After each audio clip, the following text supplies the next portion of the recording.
laizter gauzatuko diren egitasmoak azaldu nahi dizkizugu. Orduan, lehenengo puntuari dagokionez, esan behar dago, hainbat hilabetetan biltzen jungerala eta azkenian elkarte berri bat sortu dela Pasai Antxon. Elkartearen izena Antxotarrok historia mintegia izango litzateke, edo da.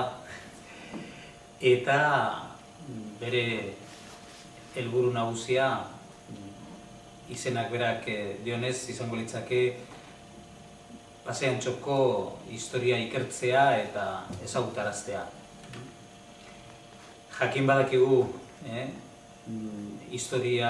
barruti honen historia nahiko motza dela, gainera ez daukagu ez turismoa edo turistak bere ganatzeko argudio handirik, ez daukagu hola harri ezagunik eta horrelako gauzik, baina pentsatzen dugu historia aberatsa dugula, langileek sortua, eta alde horretatik sakondu nahi dugu gure herri honen edo gure barruti honen historia.